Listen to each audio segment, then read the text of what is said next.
Picture this. One country, 1 week, signs a military deal with USA, flies to Moscow to meet Putin, suspends Trump's peace board and buys Russian missiles. That is not a spy novel. That is Jakarta. And there is one word that explains all of it. Hedging. Pentagon, Moscow, Board of Peace suspended. That is not a country choosing sides. That's a country refusing to choose while collecting leverage from every direction. Today I'm breaking down three things: what Indonesia's double and triple game means for BRICS, why the Strait of Malacca is the most dangerous chessboard on earth, and whether this strategy is genius or a ticking time bomb waiting for the wrong oil price. Stay with me. Indonesia joined BRICS in January 2025, first Southeast Asian country ever admitted. 277 million people, ASEAN's biggest economy, a Muslim majority democracy, the fourth most populous nation on earth.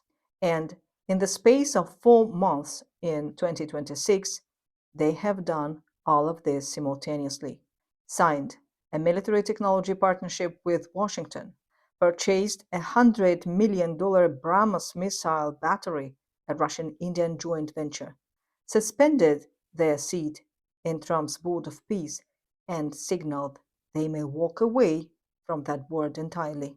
There is one word for this: not chaos, not confusion.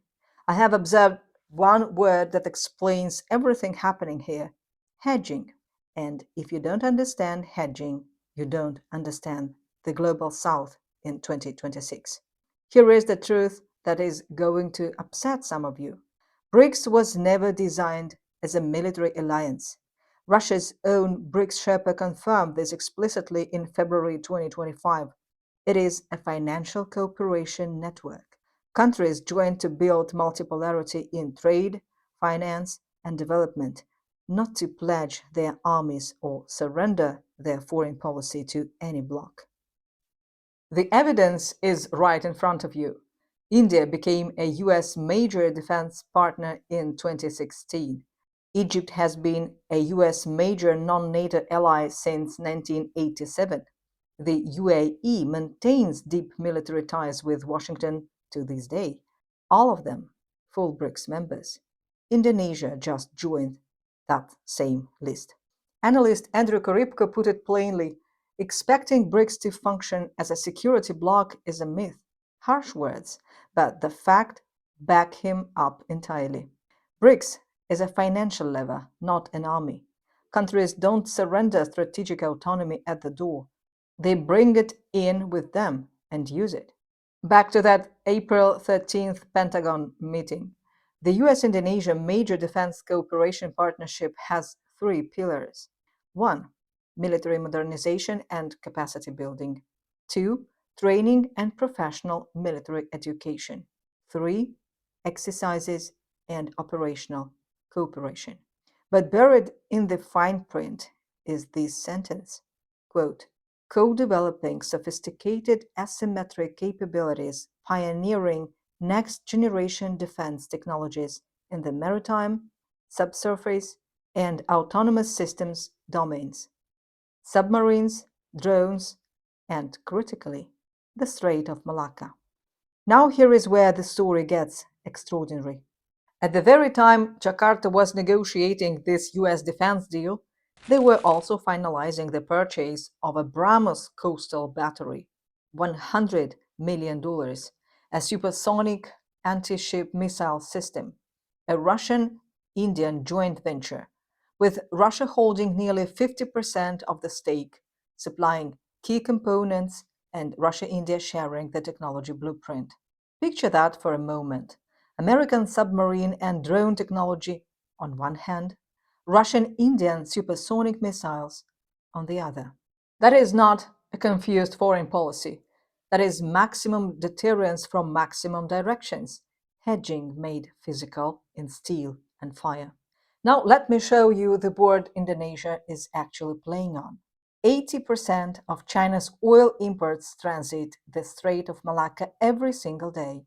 Indonesia's archipelago sits directly across that choke point, a natural geographic lock on China's entire energy lifeline.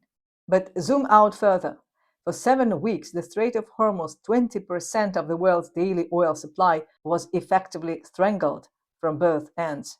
Iran closed it in February after US-Israeli strikes killed Khamenei. Then Washington launched its own naval blockade of Iranian ports.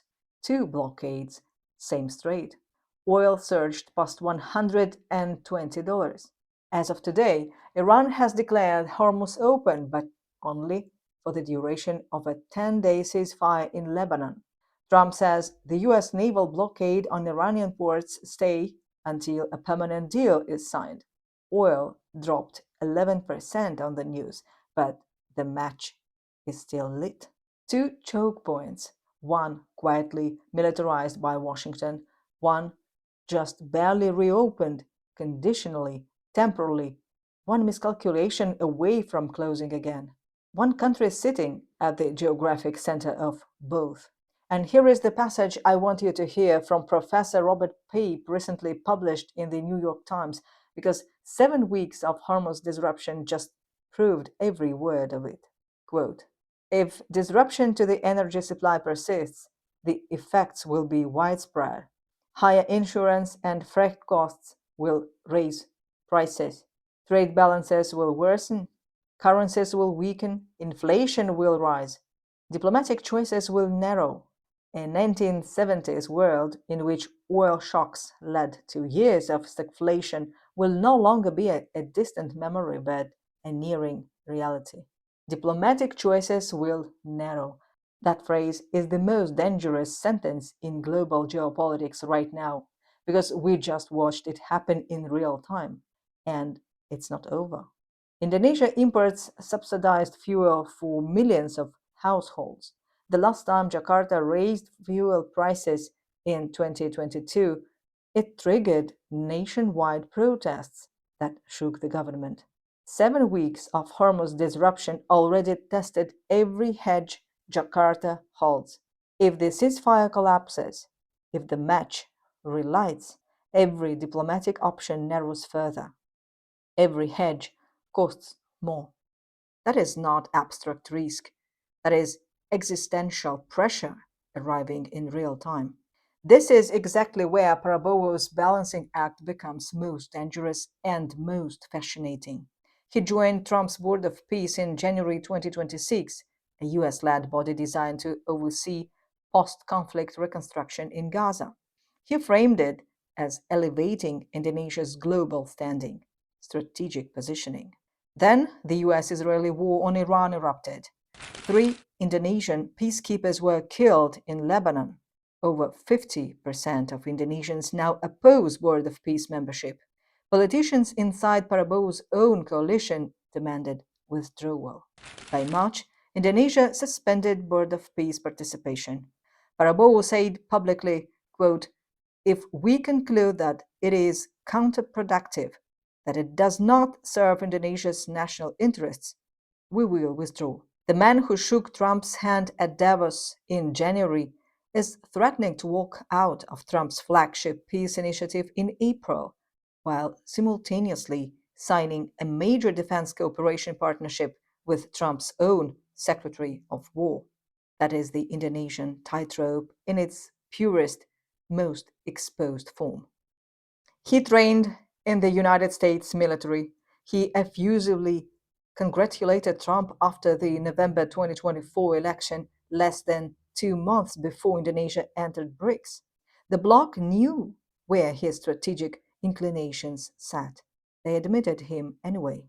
Then, on the same day, his defense minister was signing major defense cooperation partnership at the Pentagon. Prabowo was in Moscow with Putin. Not confusion, choreography. His governing philosophy? 11 words. A southern France are too few. One enemy is too many. That is Indonesia's entire foreign policy compressed into one sentence. Indonesia's free and active foreign policy doctrine goes back to independence, 1945. The principle: never be trapped inside any single power bloc. This is not new. This is 80 years of diplomatic DNA built by a nation that survived Dutch colonialism, Cold War pressure from both Washington and Moscow, and an Asian financial crisis engineered from outside its borders by institutions it had no power over. Jakarta joined BRICS not to become Beijing's satellite, but to diversify. Access to the new development bank without IMF conditionality or political strings, expand export markets into India, Russia, and Brazil, trade palm oil, coal, and natural gas through channels that don't run through a dollar-denominated gatekeeping system. A research paper from University Muhammadiyah Yogyakarta frames it precisely. Indonesia's BRICS membership is a calculated hedging strategy that balances bilateral ties and multilateral engagement to maintain strategic autonomy. Calculated, not accidental. Every move deliberate. The economic prize is real. Indonesia joined BRICS New Development Bank in March 2025, infrastructure financing without IMF conditionality, no structural adjustment lectures attached to the money. When the US threatened a 32 tariff on Indonesian goods for policies deemed anti-American, Jakarta negotiated that down to 19% through intensive diplomacy. ASEAN's largest economy played the tariff game and walked away with a better hand. Meanwhile, Russia-Indonesia energy cooperation deepens under BRICS, oil deals flowing through channels that bypass the Western financial infrastructure entirely. Can you hedge your way to genuine independence? Indonesia is answering that question in real time, and so far the answer is yes. I will be honest now, because balance matters more than narrative. Risk 1. China-India rivalry inside BRICS is real and unresolved. New members like Indonesia get squeezed between two competing giants who control most of the bloc's weight. Risk 2. Arming with American systems while deepening BRICS ties sends contradictory signals to Beijing, Indonesia's single largest trading partner. You cannot arm against your biggest customer without consequences arriving eventually. Risk 3. At 150 oil, subsidized fuel collapses Indonesia's budget. Energy vulnerability is hidden variable that could narrow every single diplomatic option Prabowo currently holds. Risk 4. The overflight proposal.